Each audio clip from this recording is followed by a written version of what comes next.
Bem-vindo ao Direito em Ação, seu programa noticioso de direito. Hoje nós estamos aqui com o advogado William Santos, especialista em direitos humanos e outros direitos, para falar sobre uma questão polêmica. Pelo desconhecimento da maioria da população, os direitos humanos tomou essa pecha de direitos dos humanos, que é um corte dos direitos humanos muito pequeno, que nós vamos explorar hoje, que não retrata a grandeza daquilo que você vive no dia a dia. Você mesmo que acha que não é atingido pelos direitos humanos. Estamos aqui com a nossa beldade, a Paula Marzano, né, meu amor? Bom dia. Antes de tudo, eu gostaria de agradecer a presença do Dr. William. É uma honra para a gente te receber aqui.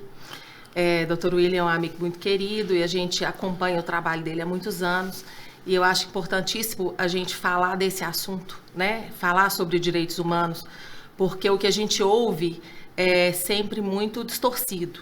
E aí a primeira grande coisa que eu acho importante a gente falar é o seguinte, Dr. William, desde que tudo começou, né, desde que os direitos humanos começaram a ser divulgados e falados, né, depois do fim da ditadura, a gente sempre vê as pessoas comentando o seguinte: direitos humanos é só para defender bandido, direitos humanos é só para ladrão e safado. Como é que é isso? O que são os direitos humanos? O que os direitos humanos protegem?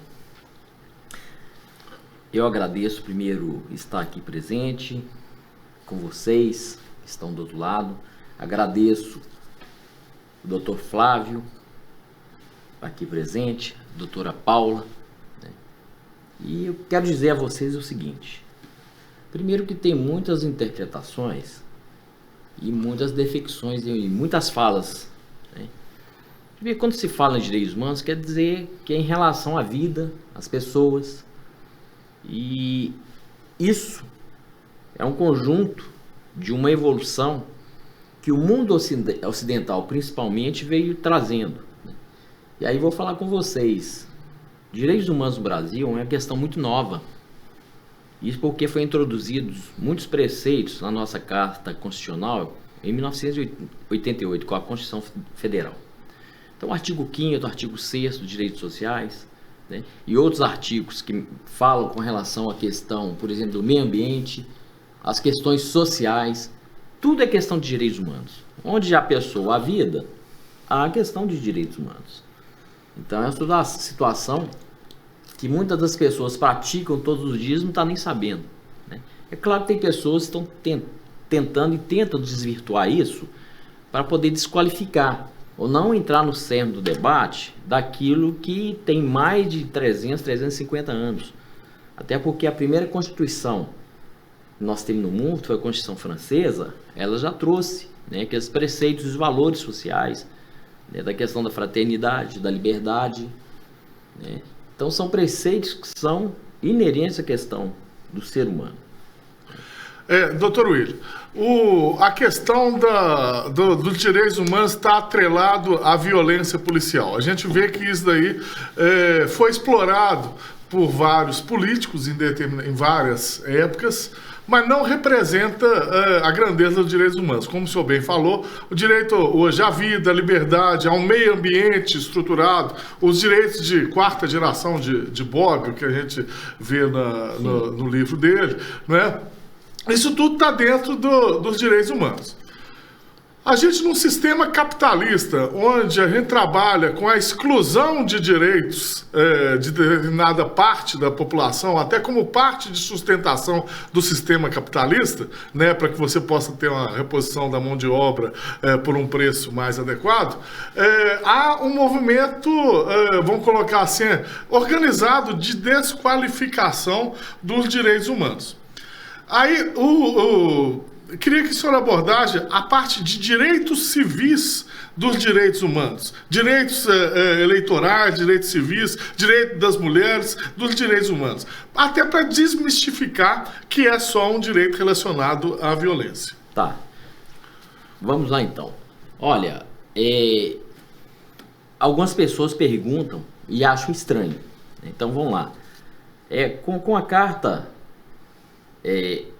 depois da Segunda Guerra Mundial, né, a Assembleia das Nações Unidas, o mundo viu que haveria necessidade, né, de haver uma harmonia entre os países.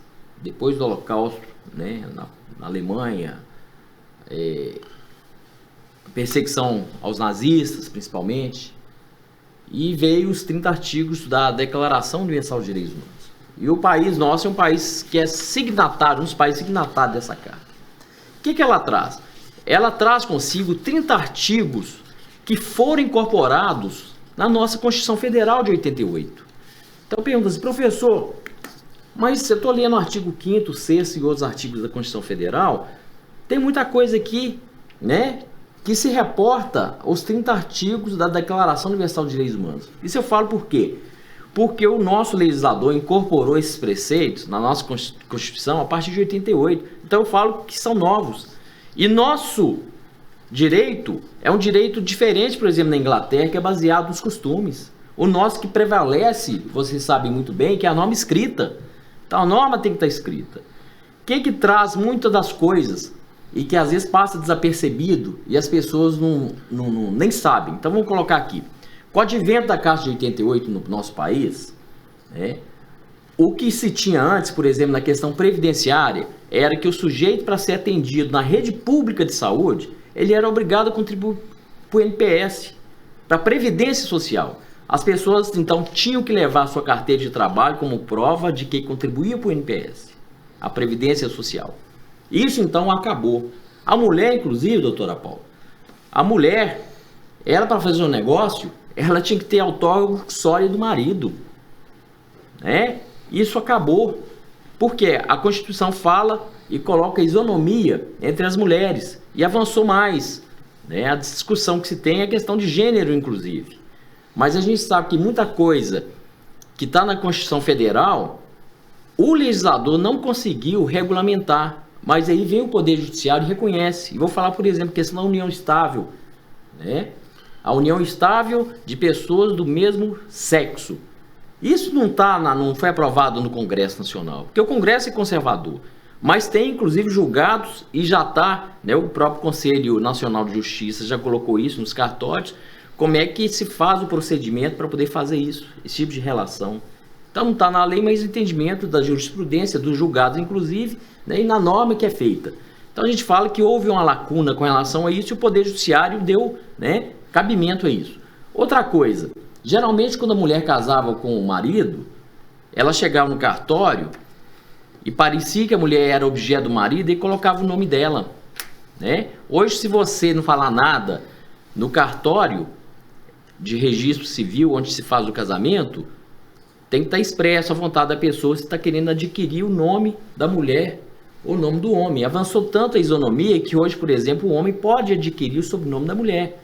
Então são mudanças sutis que a sociedade acha que não teve, mas teve mudanças. Isso, inclusive, interfere no comportamento. O que a gente acha, né? E o que acontece no país? Como o termo direitos humanos ele é muito novo e viemos depois de uma ditadura militar, a gente acha que nós somos muito ainda incipientes nisso. Alguns países, por exemplo, reconheceram a questão da memória e da justiça, tem até museu como a Argentina aqui perto, por exemplo. O Chile tem. Isso aqui no Brasil não passou.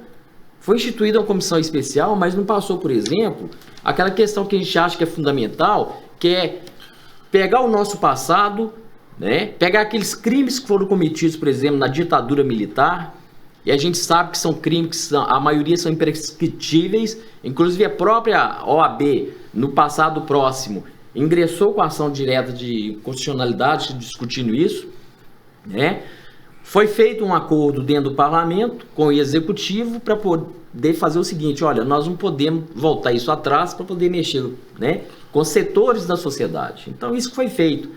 Então o que aconteceu no nosso país? Nós não escrevemos nossa história direito. Nós temos resgate com aquilo que aconteceu no passado. E isso aconteceu na América Latina, por exemplo, na Argentina, né, generais foram presos, praticaram inclusive torturas. Aqui a gente sabe que o crime de tortura é imprescritível, quer dizer, não há data para fazer. Mas eles muitos falam e defendem a tese que a lei da anistia anistiou todo mundo. A lei da anistia é de 79. Mas se é imprescritível a Constituição ela fala que como é que a gente faz o julgamento disso? Então vai para a discussão que é política, né? Mas a técnica é que, se é imprescritível, até crimes cometidos há 30, 40 anos atrás é possível de ser julgados. Esse é o dilema do nosso país. Mas não quero me ater a isso não, né? Mas... Hoje, os direitos humanos aqui em Belo Horizonte, como que estão sendo exercidos? Quais são Porque o que acontece? Direito, gente, ele tem que ser exercido e o direito, quando você exerce um direito, você mexe com o direito de outro. Então, para que você exerça, por exemplo, hoje, um direito que eu vejo que o doutor William é muito atuante, direito à moradia.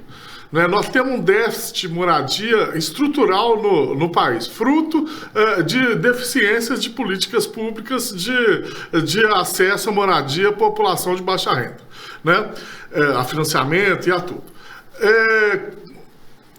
Isso explode em quê? Na reivindicação de direitos por determinados setores.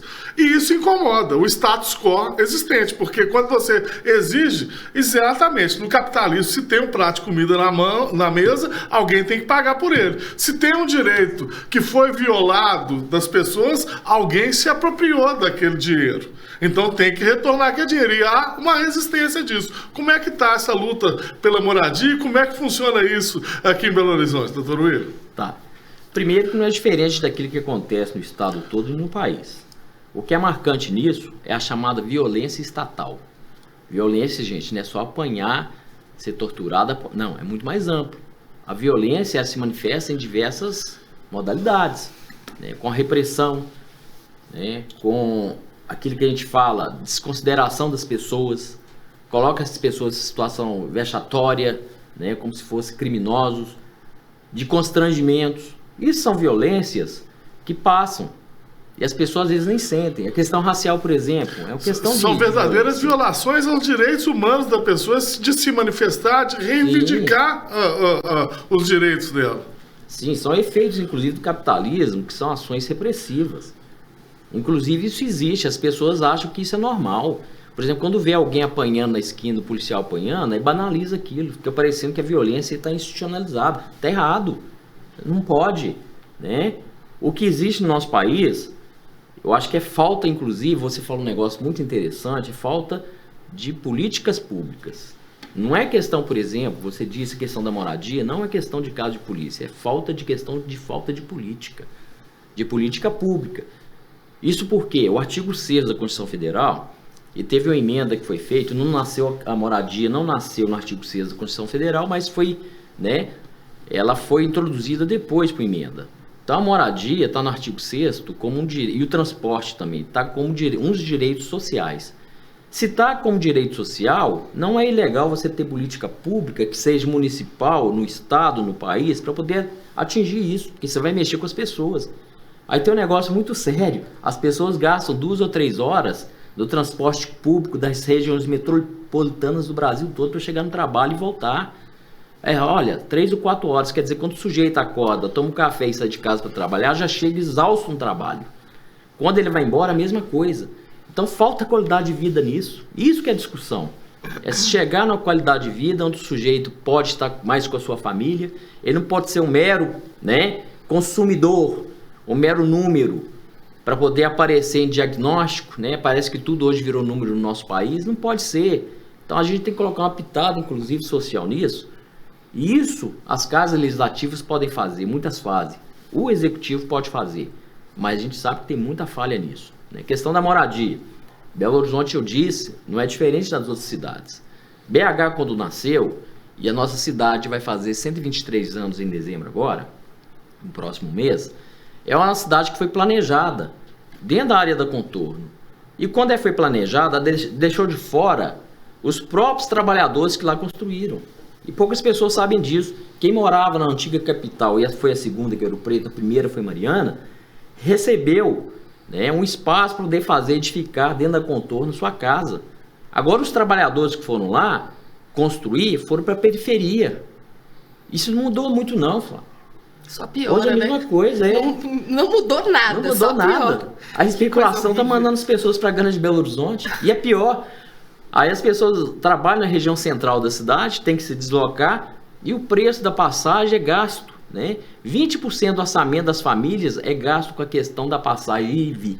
E vou te falar mais, com péssima qualidade de atendimento. E eu já ouvi falar também que a passagem em Belo Horizonte é a mais das cara, mais caras das do mais país. caras do Brasil, né? Isso, acho que é a segunda mais cara do Brasil. Eu já vi falar isso mesmo. E mais, é uma passagem que, quando o sujeito pega, ela não tem aquela continuidade, né? Você pode pegar o bilhete, por exemplo, negócio de São Paulo. Não. São Paulo tem aquele bilhete casado que você já compra, já pega o ônibus e pega também o metrô. Você pode ficar o dia inteiro pode ficar o dia inteiro. com aqui aquele, tem um horário. aquele, aqui tem um horário para você fazer isso. Olha, isso incide diretamente na qualidade de vida das pessoas, quando as pessoas têm que tirar o mínimo possível do dinheiro para poder fazer isso, seu orçamento, que poderia estar investindo muito mais, né, naquilo que a Constituição traz.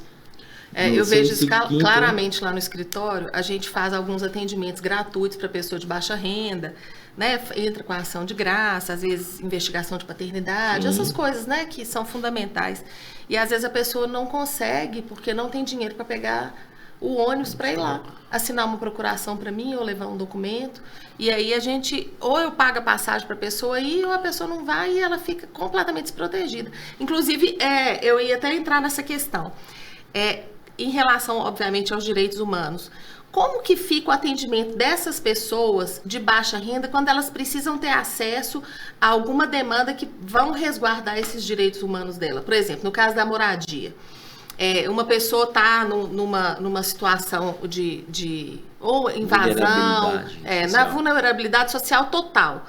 O que ela tem disponível hoje no Estado para ela ter acesso a determinado direito? Ou ela não tem? Porque a gente sabe que tem a Defensoria Pública, mas a Defensoria Pública, por exemplo, nas questões de direito de família, eles até proíbem algumas ações porque eles não dão conta de atender. Violência doméstica tem que nomear defensor dativo porque a Defensoria Pública não dá conta de atender a demanda de violência doméstica em Belo Horizonte, que são 4 varas especializadas, só funciona com defensor dativo porque a Defensoria Pública não tem condição. E aí, como é que faz?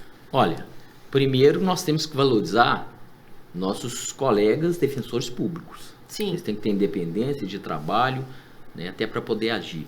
Mas, ao mesmo tempo, nós também temos que valorizar a advocacia. A advocacia, que inclusive, quando é chamada pelo juiz, ela recebe, depois de 5, 6 meses, quando está em atraso, que ela pode receber ou não aqueles valores que é devido pelo Estado. Então, tem isso. Se as pessoas não sabem, tem isso. Geralmente, né, o advogado é chamado dativo, o Estado paga para o dativo, mas o que? Demora. Então o advogado também não pode viver disso, né? Isso quando o Estado não entra contestando o valor irrisório que o juiz já determina para pagar. Né? O advogado particular cobra 1.000. O juiz põe lá na sentença, pague 100 para o advogado. O procurador do Estado ainda fala, não, 100 tá demais, né, gente? Vamos pagar 20. Né? Não, eu tive um caso desse. O caso meu foi o seguinte, eu entrei no juizado especial com questão previdenciária. Aí o juiz condenou em R$100 o pagamento, né, da Previdência. Eu entrei contra a Previdência em meu favor de sucumbência. O que eu fiz? Eu desisti, que eu ia gastar mais de R$100 em papel para poder fazer. Você gasta muito mais, né? Então tem coisa, e a gente sabe do trabalho de vocês, inclusive, na questão social. Eu aproveito que falo publicamente, né, a menção, eu acho que parabéns. Eu acho que as pessoas, elas não têm acesso à justiça porque faltam as condições para isso. E são condições, na verdade, muitas delas subjetivas. As pessoas não têm jeito de locomover, vai a pé quando chega no seu escritório, né? E quando te procura um advogado, já está debilitado. Se está procurando é porque já está precisando. Já está numa situação extremamente grave e complicada. E eu fui, durante muito tempo, advogado da Comissão Pastoral de Direitos Humanos da Arquidiocese. E, por 9 anos, presidente da Comissão de Direitos Humanos da OAB aqui no Estado. Então é isso. A pessoa chega, às vezes, e fala assim, doutor, não tem nem dinheiro para poder pegar. O que você tem que fazer? Não, tá aqui, filho, dá uma ajuda, né? Às vezes está passando fome dentro de casa. Né? Então, eu acho que a questão da solidariedade tem que falar mais alto.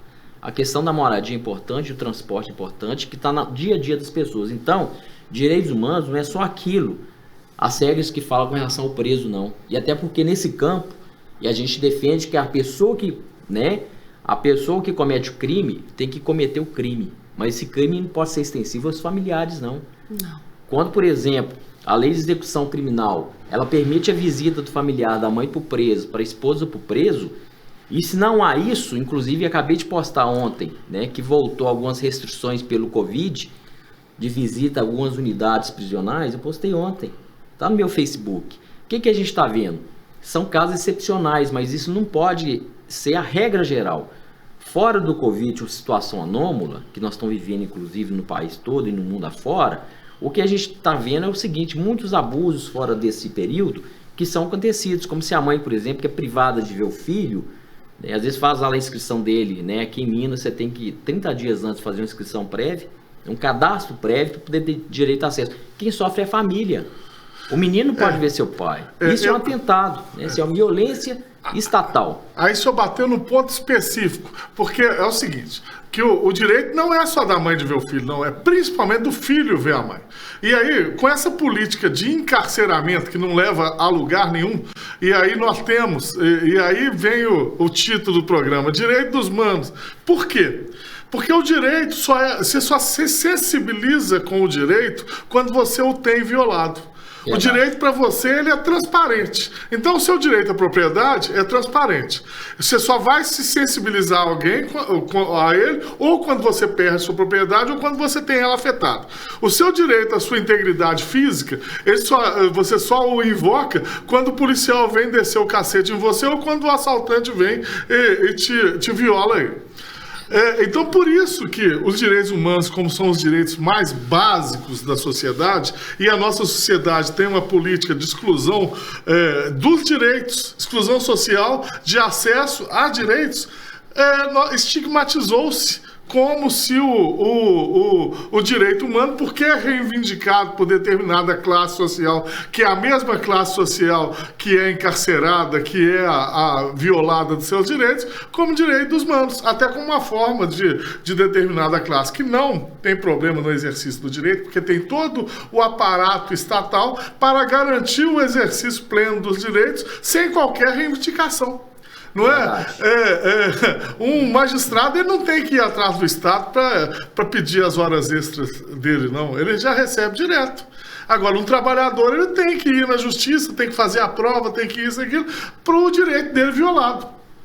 Então, esse sistema de exclusão social que existe no Brasil, e essa exclusão social se reflete em todo o aparato de direito, reflete na visão que os operadores de direito têm sobre os direitos humanos.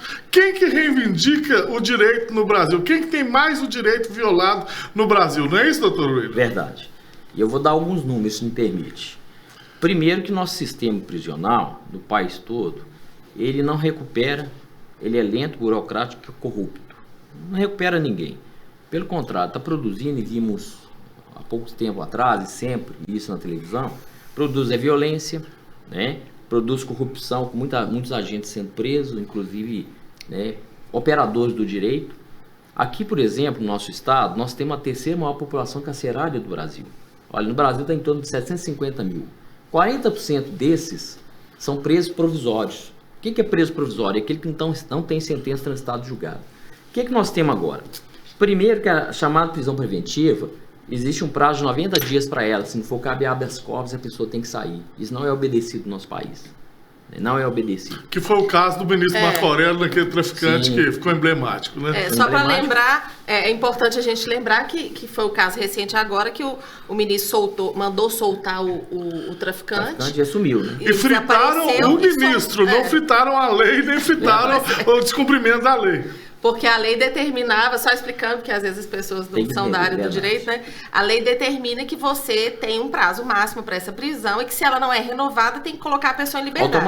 Automaticamente. O ministro, atendendo a determinação legal, mandou soltar o traficante. Aí as pessoas até criticam, falam, tinha que ter olhado quem é a pessoa que ele estava soltando. Ok, mas ele cumpriu a lei, né? A gente chama de legalista, ele foi legalista. Chegaram ao cúmulo de falar em impeachment de um juiz que no ministro, que no meu entendimento, estava julgando no estrito cumprimento do dever legal dele, que a própria Constituição fala que a prisão ilegal deverá ser relaxada de ofício. Quer dizer, ele não precisava nem de ser provocado, ele podia simplesmente soltar uma norma e falar, ó, quem está com mais de 90 dias aí tem que liberar todo mundo. Mas aí tem todo um aparato de mídia, gente, de desinformação. De manipulação e desinformação, de fake news, de alteração no direito, é o que nós falamos no programa passado, que pega meias verdades e fala, como por exemplo, auxílio reclusão, que soltaram aí uma vez falando que era R$3.000 para todo preso. Né? Então existem desinformações que são justamente para desmoralizar o sistema. E que se a pessoa... Fica parecendo que até todo mundo tem direito a esse auxílio reclusão. Isso é mentira. Isso é mito. Aí, outra coisa que eu vejo, direito ao trabalho. O pessoal fala assim, ó, para atender o interesse de grandes grupos econômicos que querem mão de obra barata. Vamos botar o preso para trabalhar. Ótimo, a filosofia é ótima. Mas vamos colocar ele para trabalhar no lugar de quem? Porque o país está com 14 milhões de desempregados. Então nós vamos colocar mais gente na rua e botar o preço para trabalhar num valor menor do que fazendo a pressão inflacionária menor do valor da mão de obra contra o trabalhador que está institucionalizado. Isso são os direitos humanos. Estou batendo na mesa aqui. E é um dilema. E é um dilema colocado que as pessoas às vezes não entendem. Então eu acho que nós temos que trazer isso, fazer um debate na sociedade para isso. Mas só voltando aos números, 40% da nossa população é uma população carcerária presa que não tem sentença transitada julgada. E 80% são negros. Então, o sistema nosso, ele produz o quê? Prisão para preto, pobre, puta. Posso complementar? É isso. Além disso, essas pessoas que estão presas há 4, 5 anos aguardando julgamento, elas não têm condição de contratar um advogado particular e ficam sendo atendidos pela Defensoria Pública, que está sobrecarregada e não dá conta de fazer todos os pedidos. Então, às vezes, a pessoa fica anos e anos presa, às vezes ele pega no final uma sentença de 1 ano e meio e ele já está preso há 4, que é o que a gente vê constantemente. E com detalhe, a Defensoria, ela não é presente em todas as comarcas, há uma deficiência, um déficit de quadros. A gente precisa ver isso. Acho que a independência dela foi importante, do ponto de vista administrativo, tem rubrica e orçamento próprio, como o Ministério Público também tem. A isonomia tinha que vir e era necessária com relação a esses poderes. Eu falo isso porque tem gente do outro lado que não entende, e a gente também. Por exemplo, quando existe um crime de homicídio, é julgado pelo tribunal do júri, olha, gente, está demorando uns 6, 7 anos para o julgamento final. E as pessoas não entendem, o sujeito matou e ele não foi preso, ou ficou preso 30 dias e saiu. Gente, esse é o sistema nosso que funciona assim. Nós temos que debater isso com quem faz a legislação. Porque a legislação está aí, mas a interpretação também é muito ruim. É mais que isso. Prazer de quem esteja. A quem beneficia o sistema do jeito que é? Tá entendendo? Porque o seu cliente não é beneficiado desse jeito, não. O seu cliente do direito humano não é beneficiado disso, não. Mas a quem beneficia o sistema judiciário ineficiente? Quem consegue exercer o direito de pleno. Então, banco consegue exercer o direito de pleno? Consegue. Ele te toma seu carro direto, tem a lei lá, deixa de pagar, toma seu apartamento, põe a rua. O que mais é a proteção do patrimônio.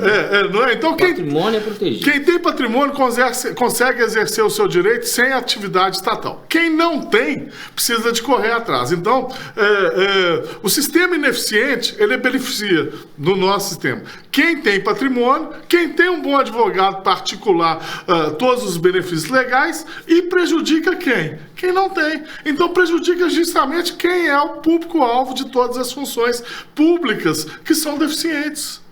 E ainda mais que nós temos uma política pública contra os direitos humanos, que é o quê? Ao invés, a Constituição programática fala para qual que é o nível que a sociedade deve evoluir nas suas instituições e relações sociais. Ao invés de você aparelhar o Estado para atender a demanda da população num bem-estar social, o que faz? Não, o dinheiro não dá. Então vamos cortar a demanda. Cortar a demanda, o que é? Excluir do exercício de direito grande parte da situação. Aonde que explode isso? Na periferia. Não explode na Zona Sul, não. É por isso, Flávio, que a gente fala do papel do Estado nisso. O Estado é o mesmo Estado que acusa, é o mesmo Estado. É o mesmo Estado que pode fazer a defesa, é o mesmo Estado que condena e aplica a pena, e o mesmo Estado que vai fazer cumprir a pena com a prisão das pessoas. Então o Estado é um só distribuído, né? Ele mesmo, o Estado acusa, o Estado pode fazer defesa e o Estado pode ter a guarda, inclusive, daquele preso, do detento que vai cumprir sua pena, um apenado. O que a gente vê isso tudo, e que para mim foi uma situação de caos que teve aqui em Minas, quando instaurou, foi as unidades da PPP. Saía muito mais caro. Em Minas nós temos duas, foi na época do Aécio colocado. Qual que é a alternativa que nós temos isso? Só para poder encerrar um pouco esse ponto. Nós temos as APACs, que é um sistema barato, que recupera. Minas começou exemplo uns 20, 25 anos atrás, em Itaúna. Ela se alastrou, né? Depois que o Tribunal de Justiça assumiu para si isso. Isso é um passo importante, que para mim tem que avançar no país todo. É um sistema barato que recupera e as pessoas saem lá com dignidade. Eu nunca ouvi falar em rebelião em APAC. Você já? Não. Nunca teve rebelião em APAC. A maioria é portão aberto. E as pessoas saem de lá recuperadas. O índice de recuperação é de 98%. Agora o sujeito, quando é preso, ele vai para o cárcere. Olha, eu fiz denúncia há pouco tempo atrás, que não a unidade, não vou falar aqui, mas não a unidade prisional do Estado em Belo Horizonte. Já sei até qual que é. O cara tá lá preso, cumprindo a pena, e à noite se mordido pelo rato, pelo pé de rato, porque é cheio de rato lá dentro.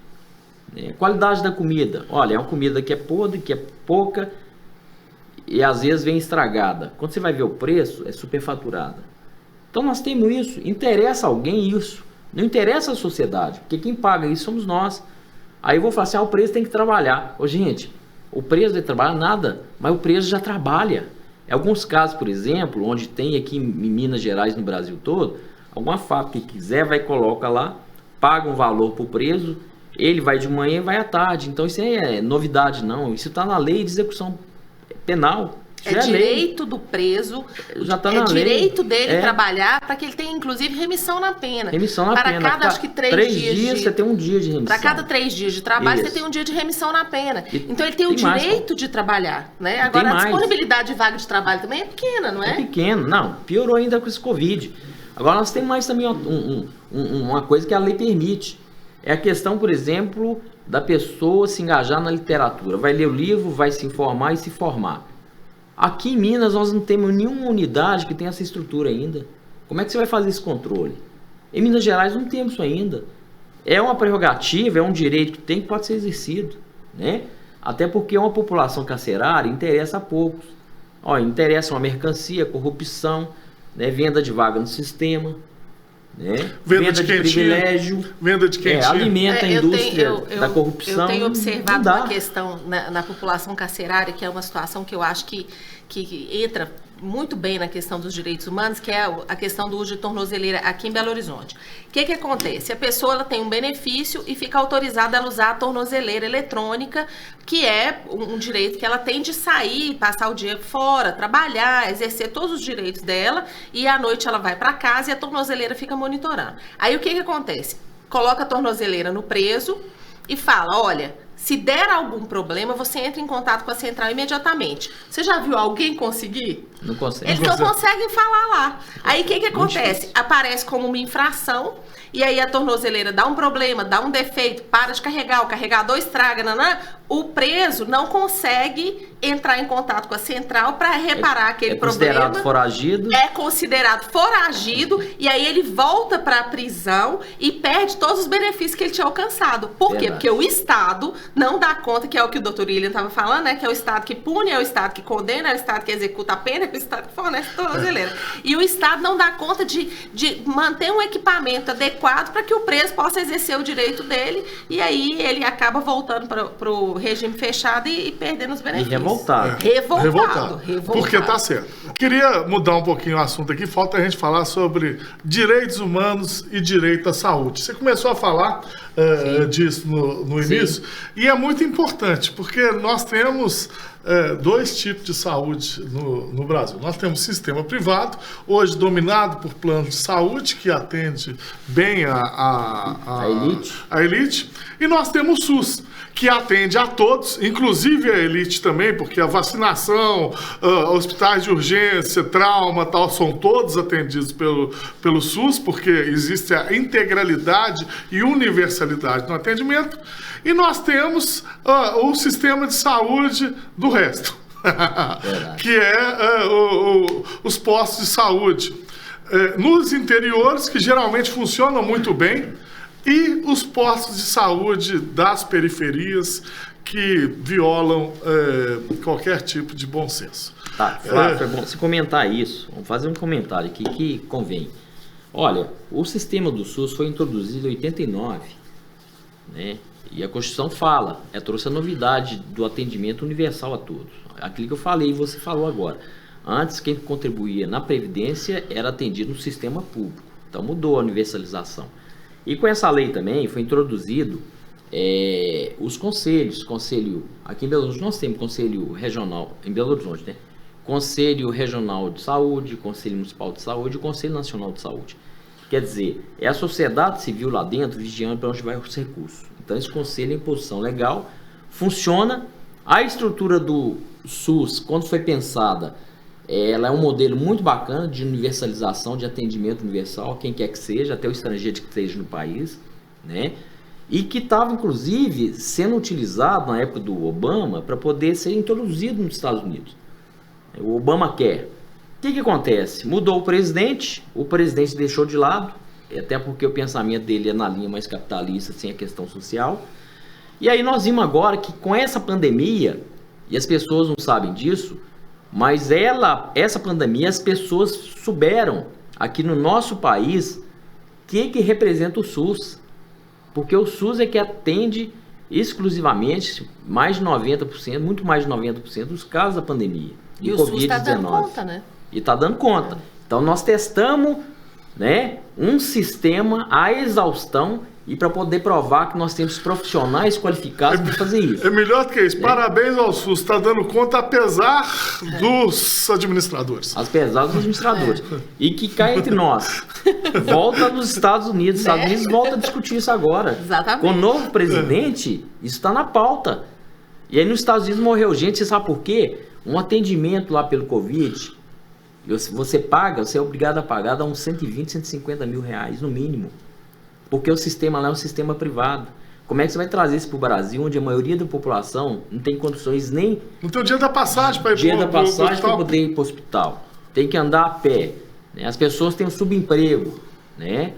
Tem subemprego. A maioria, inclusive o índice de 14 milhões de desempregados, ele sobe muito mais.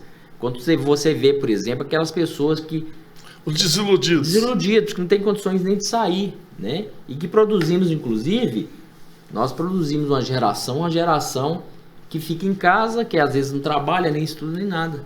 Então, se você não tiver investimento nas pessoas, né, um desenvolvimento no futuro do país e da cidade, nós não teremos país e vamos ficar subjugados ao domínio internacional, posição internacional. Isso é muito ruim.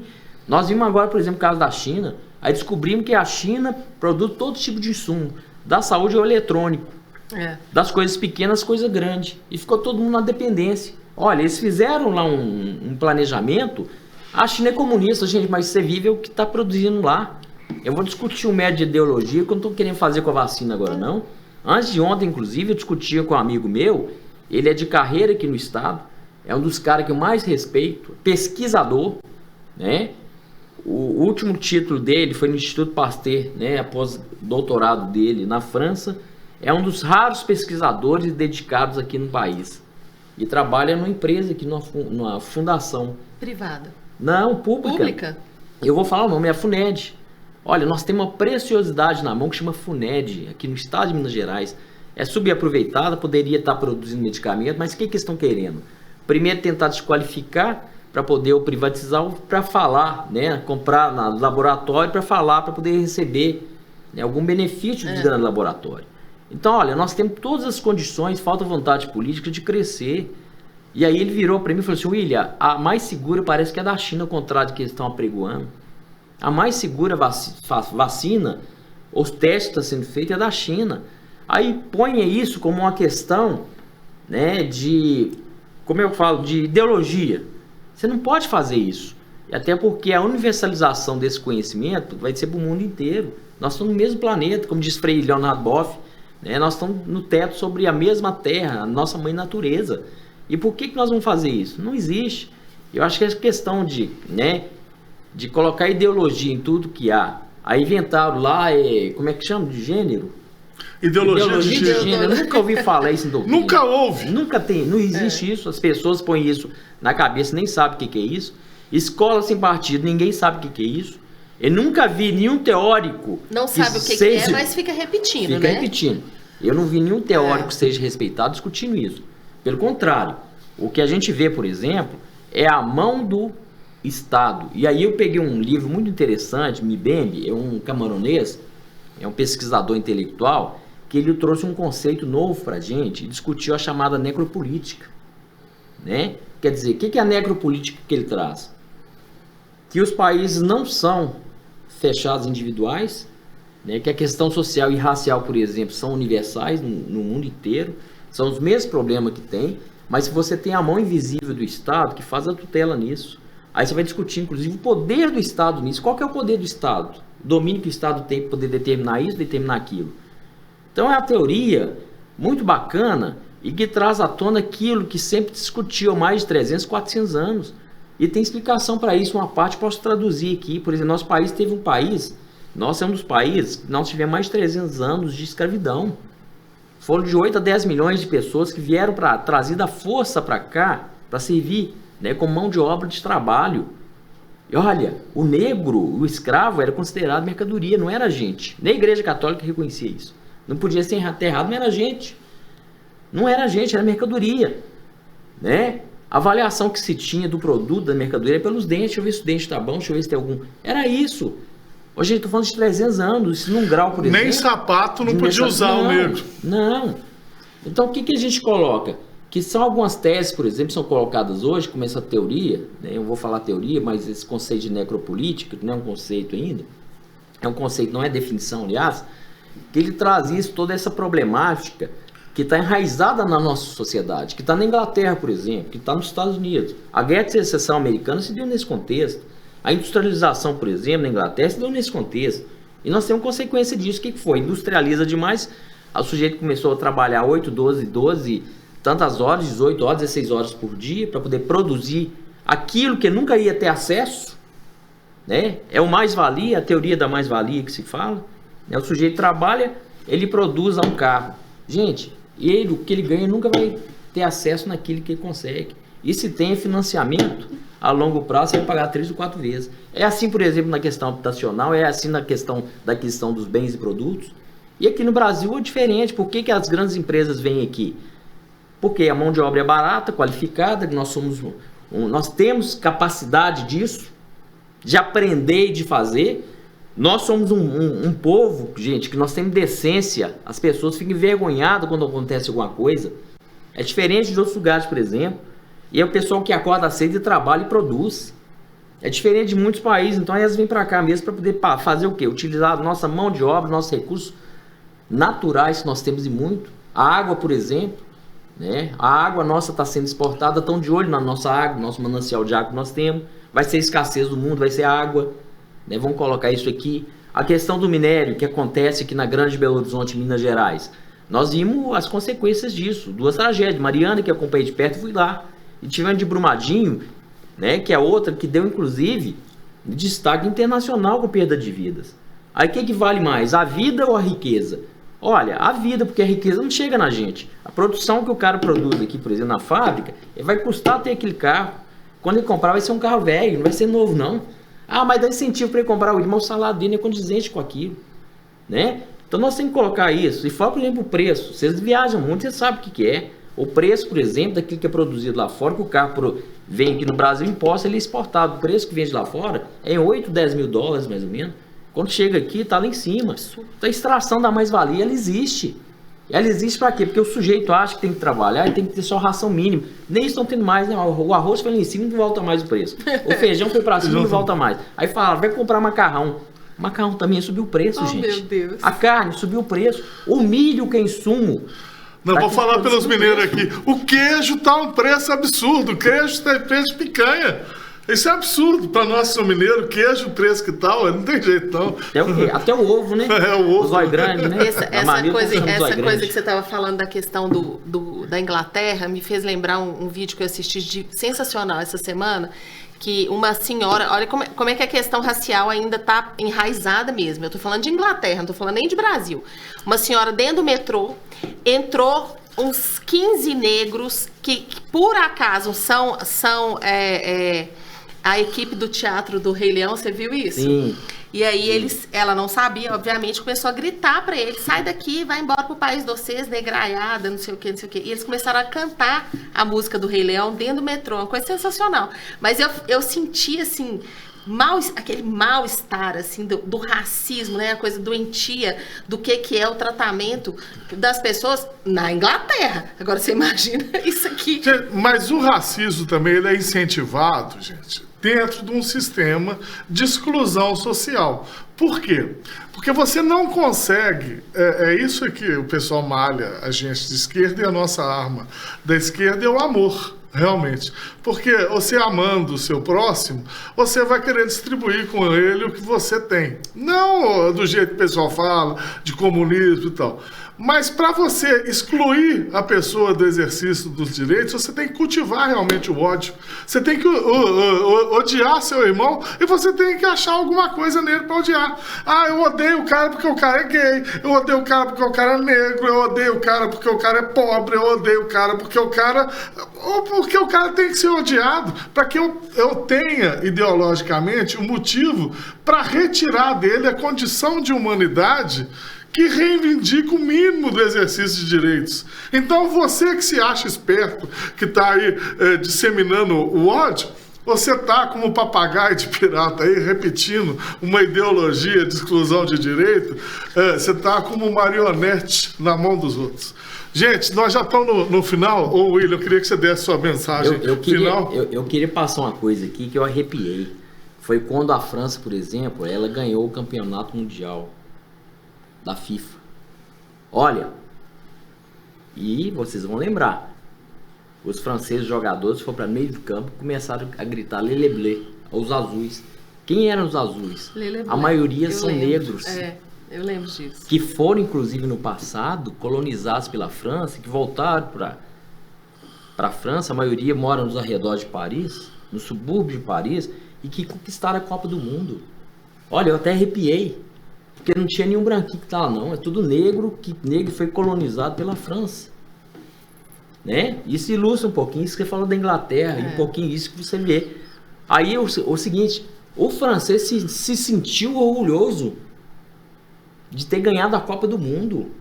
Mas quem é que fez isso? São jogadores que são negros, descendentes de negro, e a maioria veio da África, de um continente que foi, né, tomado pelos franceses, a força que geraram riquezas, foram para lá, e inclusive praticam esporte no esporte, por exemplo, né, no futebol, se consagraram, com os melhores do mundo e ganhou a Copa do Mundo. Então esse tipo de integração tem que existir. Aí ele engraçado, porque ele é aplaudido quando ganhou a Copa do Mundo, porque não tinha capacidade de fazer, pelo contrário, tem. Isso a gente tem que colocar. Olha, eu nunca senti, eu até arrepiei quando eu vi, "Lele bleu", os azuis, quer dizer, eles têm muitos, inclusive, se naturalizaram franceses, hoje são descendentes, né? Vieram dos países que foram colonizados pela França e estavam defendendo a bandeira. É tudo importado. E ganhou um campeonato mundial. Olha que coisa mais bonita, né? Então são coisas, por exemplo, que eu acho que esse espírito, né? Isso que você falou, tem que ser elevado, né? Eu acho que a questão da discriminação, do ódio e da disseminação disso tem que sair da nossa pauta. Isso tem que sair da pauta diária de muitas pessoas que estão na rua falando bobagem, que não acreditam nas pessoas, não tem um senso né, de responsabilidade, então tem sensibilidade nenhuma. A falta de sensibilidade social é isso, aí vai levar a absurdo que você escuta na rua, as pessoas inventando termos que eu nunca vi. Outro dia me perguntou, mas você defende isso e aquilo? Eu falei assim, eu nem sei o que é isso. Como é que eu vou defender se eu não sei nem o conceito do que é? Eu não sei o que é. O que é isso? Me explica primeiro. A própria pessoa que fala não tem condições nem de explicar o que ela defende, ela fala. Né? Então é isso. Né? Eu acho que nós estamos muitos nessa discussão, novatos nisso, para poder discutir. Estou falando que não temos direitos humanos no Brasil. Não eu, nem você, nem você. Mas a gente vê isso, tem uma perspectiva e um olhar que é global, não pode ficar só no o olhar que é regional, de bairro e aquilo. Senão você fica num gueto social, no isolamento político, que é ruim, mas vê a sociedade, uma sociedade que a gente quer projetar para frente. Dentro do campo da fraternidade, né, da esperança, da solidariedade, mas com justiça social. Que as pessoas têm direito a ter acesso à sua moradia, comer 3 vezes por dia, né? Tem gente que não come nem isso, ou 2 vezes, tomar seu café da manhã. Então são direitos que são atinentes ao direito ao ser humano, né? E onde a vida, até a vida animal, tem que ser respeitada. Então nós temos que celebrar isso, nós temos que cultivar isso. Acho que a grande arma, você disse muito bem, que nós temos é chamar as pessoas para poder pensar. As pessoas, você vai conversar com as pessoas, já vendo o ataque, falando, mas por que você está atacando? Não estou entendendo não. Aí você acaba convencendo aquela pessoa. Agora adianta, você convence, quando chega à noite, a pessoa vai assistir um jornal, tem lá um presidente que é doido, que fala e acontece, as pessoas ficam encorajadas falando que aquilo é verdade. E repetindo. E repetido. Graças a Deus que o grande ídolo que tinha nos Estados Unidos perdeu uma eleição. Agora eu quero saber o que vai aprontar, só vai sair em fevereiro. Até lá nós vamos penar. Mas olha, isso é bom para desencorajar muitas pessoas que saíram do armário, vai ter que recolher para o armário, porque fizeram bobagem. Né? Então esse é o Brasil que nós não queremos, não. O Brasil que nós queremos é de progresso. Nós saímos da 5ª economia e foi para a 12ª economia. Né? Isso mostra a qualidade nossa e vai ser pior ainda no pós-pandemia. A gente teme isso, não no aspecto econômico, mas no aspecto, por exemplo, da questão social. O número de mendigos e as pessoas excluíram entraram na rua. E as pessoas não têm essa sensação que você vai, mas está aqui. Ô, gente, tá. Em todas as grandes capitais está assim, até no interior está assim, em Belo Horizonte está assim. As pessoas estão morando debaixo de papelão. Não tinha isso, o Estado não dá conta, a Prefeitura não dá conta. Né? Isso quer dizer o seguinte, que a gente não combate esse tipo de coisa fazendo mais cadeia. Você tem que mostrar a educação e dar condições da pessoa, dela fazer, né? E fazer com que a sociedade cresça. Né? Com essa pandemia eu assustei. Diz que muito mais gente que era rica, ficou muito mais rico ainda, teve concentração de renda. Nós temos que trabalhar para descentralizar a renda. Até Adam Smith falava isso. Porque tem que ter? O dinheiro tem que circular. Até Adam Smith falava isso. Né? Até Adam Smith, economista, falava isso. Então o que a gente tem que fazer? Parece que a gente voltou à época medieval. Eu acho que eu agradeço a vocês, não sei se terminou o tempo. É isso mesmo. Agradeço a sua presença aqui, tá, doutor William? Espero contar com o senhor mais vezes aqui. Eu queria agradecer a todo mundo, agradecer a presença do doutor William, falar que foi uma honra pra gente. E até semana que vem.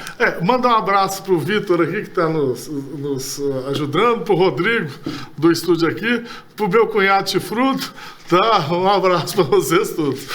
Um abraço, gente. Tamo junto.